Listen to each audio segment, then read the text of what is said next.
Hello, I'm the Reverend Sarah Keane. Welcome to this week's Midweek message.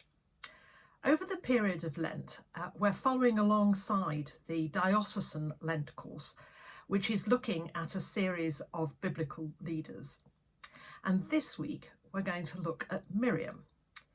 For those of you in home groups that are already following the course, the story of Miriam will be quite familiar. However, for those of you just tuning in for the first time, so to speak, Miriam was the sister of Moses. Now, most of us will remember with fondness the story of the early days of Moses and how he was born during the period of time that the Israelites were in exile in Egypt.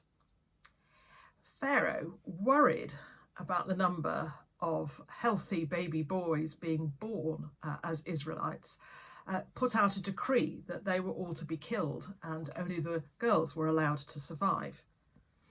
However, Moses' mother, seeing her bouncing baby boy, decided she needed to do something else. She didn't want him to fall into the Egyptians' hands. So, as we'll probably recall, she put him in a papyrus basket and hid him amongst the reeds, the bulrushes. And that is where he is found by Pharaoh's daughter. Now, of course, she could just have gone to her father and said who she'd found, but she's taken aback by the small baby crying there, and her heart goes out to him.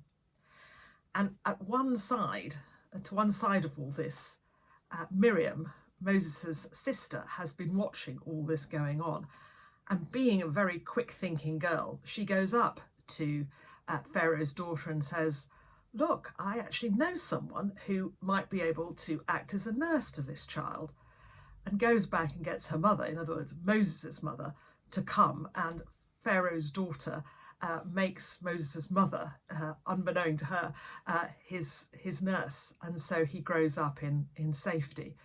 So right from the start, Miriam was looking out for her little brother, and there was clearly a lot of love in that relationship.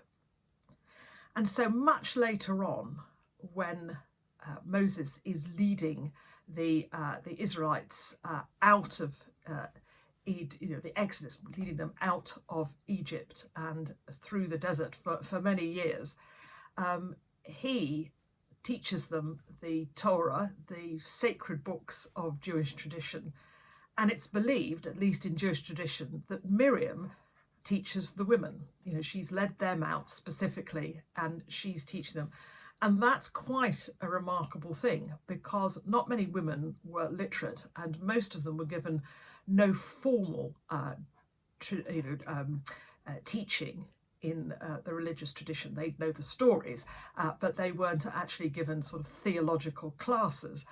And so Miriam has clearly been brought up in that fashion, and she is then able to pass this on through teaching to the women amongst the Israelites, and so gained quite a bit of status as this, and is seen as a prophetess, which is quite something special. There really weren't many women to whom that accolade was given in the Old Testament.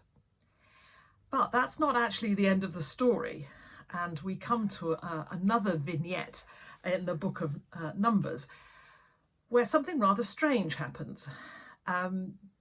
Moses is wanting to get married, and he falls in love with what's known as a Cushite woman, in other words, an Ethiopian. And both Aaron, who is brother to both Moses and Miriam, so Aaron and Miriam both criticise his choice. And there's some discussion about why that might be. It might well be that although Moses and his brother and sister were close, the fact that God had really picked out Moses himself as the chosen one to whom he'd give the Ten Commandments and seen as the leader and the major prophet amongst the group, that must have rankled with them. However much they loved him, there must have been some jealousy there, given that they were teachers in each case themselves. They had a standing amongst the community, but they weren't the key one that God has chosen. So subconsciously that must have been working away beneath them, and they really go for Moses about his choice of a wife.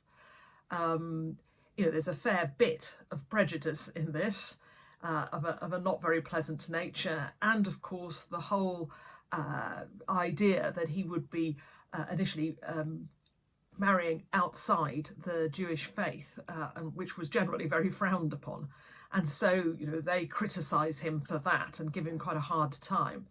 And God listens to all of this, and God intervenes in no uncertain terms. Aaron is made to see the error of his ways, and poor old Miriam, really bad time for her, in that she is excluded. She's given a terrible disease and therefore ends up excluded and having to travel outside the main camp, because whatever she had was probably highly infectious. It may or may not have been leprosy, but it was something as serious as that. Now, the reason this story sticks in my mind is that a few years ago I went to a Christian conference, and there one of the sessions was trying out something new called bibliodrama.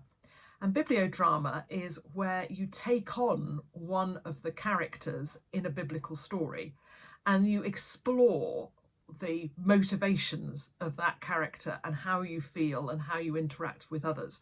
So not going beyond, what's the biblical story, in the sense that the end is still what happens in the Bible, but you're actually exploring what each character thinks and feels about their position. And I had the task of being Miriam, and so I was there outside in my camp, feeling very sorry for myself, given that I had a horrible disease, and that I thought it was quite unfair that, since both my brother and Aaron and I had erred in the same way, he got just a mild ticking off and I got a nasty dose of something. Which was great fun. But the important bit at the end of the story is that Miriam does, and Aaron both do, apologise. They realise that Moses has been put in this position by God, and this is God's will, and that they are doing themselves no favours by criticising Moses, and that therefore they need to say sorry, basically. And that's a lesson for us all. It's very easy in this world to, even if you've got quite a good position yourself in whatever it is, whether it's in a job or whether it's in a local club or society, and then we're always looking around to see who seems to have been promoted faster than us, and maybe we should have had that position, and feel jealous about that. And really, it's all nonsense at the end of the day, because God will make sure that we will be seen right in due course. But we do need to heed his guidance and teaching, and therefore, if we're rushing to criticise someone, to just stop ourselves and think, why are we doing this? What have they done? Is it really that serious? And why might we be doing it? And that's the story of what Miriam's tale is telling us here, is that however senior a position and however remarkable it was that Miriam was a female leader at a time when there were very, very few of them, you shouldn't get too big for your boots, in a sense. And there's always the chance of falling into being jealous and critical of others. It's a very human tale of Miriam here, but that she needs to rise above that. She needs to apologise. She needs to come back and reconcile with Moses, because that's God's will in the story. And I think there's a lot for all of us to learn from her experiences. So I leave you with the story of Miriam this week, lots to mull over and reflect on, and to think, how might we be sure that we are following the story of this tale? What is this telling us for the way that we should be living our lives? Amen, and see you next time.